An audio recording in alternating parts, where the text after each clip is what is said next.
How can you get inspired and add warmth and a rustic charm to your fall table decor?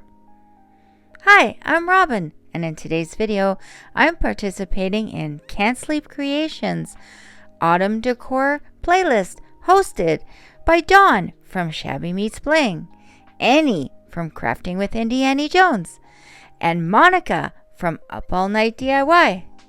Make sure to check out the playlist of all of these awesome creators.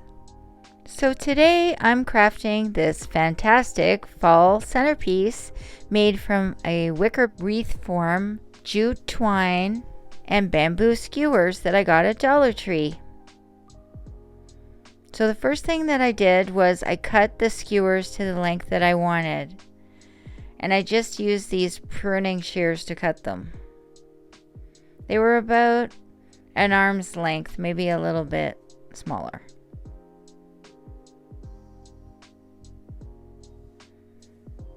Once I figured out the size that I wanted, I just measured them up with the wicker wreath form, and then I just made sure to add hot glue where I was going to place the bamboo skewer, because I didn't just want to stick it in the intertwined wicker. I wanted it to stay in there tight. Now I did have to push it down inside the wicker to get it in there good.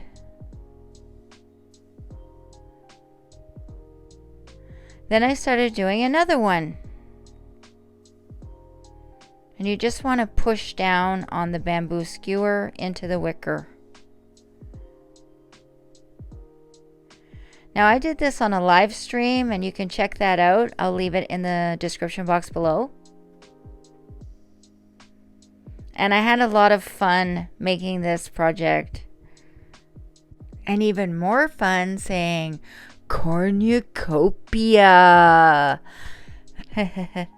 Once I got all of my bamboo skewers in, I wanted to attach them all at the top. So I just took a little more hot glue and I tried to attach them all, but I was having a little problem with it. Someone in the live suggested that I put an elastic at the top. So that's what I did. And it kept them in place a lot better.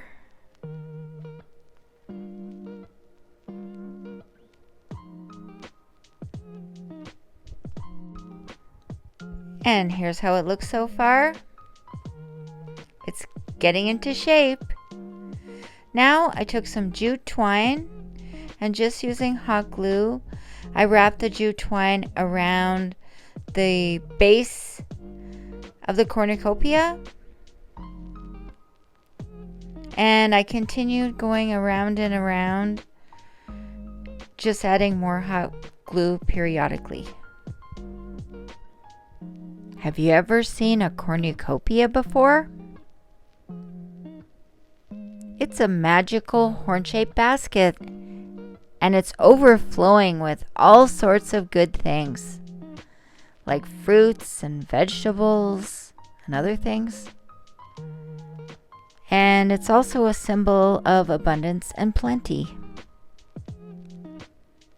Usually you see it during Thanksgiving or fall to remind us of the bountiful harvest and the good things in life. So basically, it's a festive horn-shaped basket filled with delicious and awesome stuff. You want to keep winding the jute twine around and around the cone. And make sure to keep the twine close together so that there's no gaps between the strands. As you wind, you can use hot glue and secure the twine in place. Just a dab of hot glue here and there are going to keep everything tight and secure.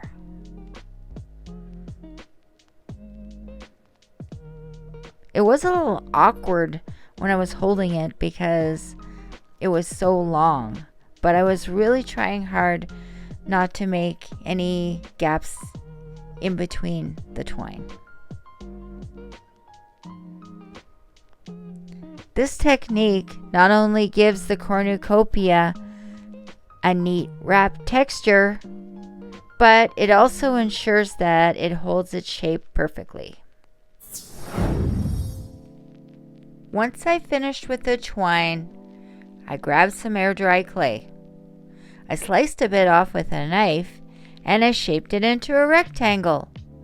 That clay chunk was going to cover the cornucopia's end and become its tail.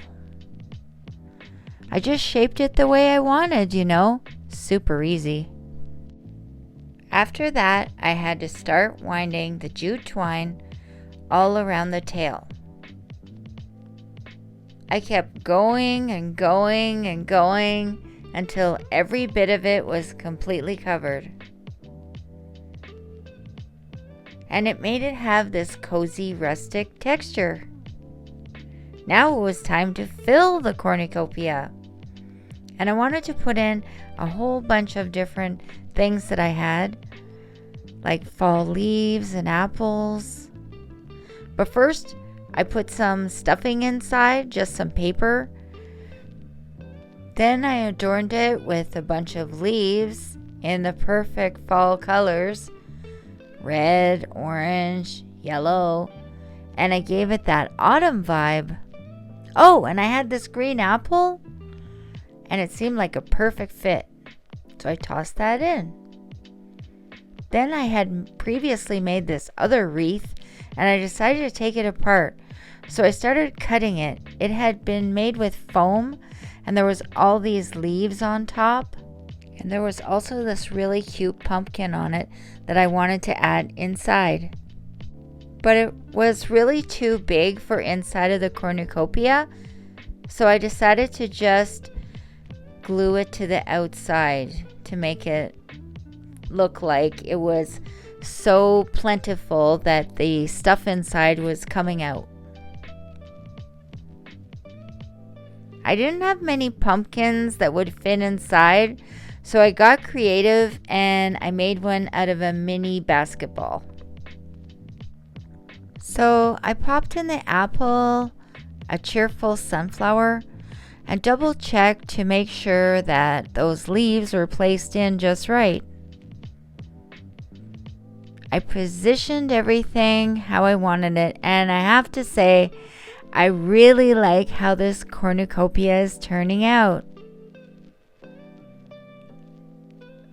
It makes an awesome table decoration, and it's perfect for your fall decorating or adding a festive touch to your Thanksgiving, or even celebrating the harvest. Did you know that cornucopias have this ancient history that's cool? Back in Greek and Roman times, they came from myths. Basically, it was a goat's horn that could magically provide endless food. And guess what? Over time, people took that idea and turned it into real-life decorations. So now we use cornucopias to show off abundance and blessings during Thanksgiving and fall celebrations. It's like a cool blend of ancient myth and modern decor vibes. What do you think about it? Let me know in the comment section below. I'd love to hear your thoughts on this cornucopia project. Did you find it as awesome as I did? Or maybe you have your own creative twist to share. Let's keep the crafty conversation going. Fall is such an amazing season, isn't it? The crisp air, the vibrant colors of the leaves, and of course, the bountiful harvest. Make your season perfect by adding a cornucopia to your table. For more fall inspirations, click on the next video.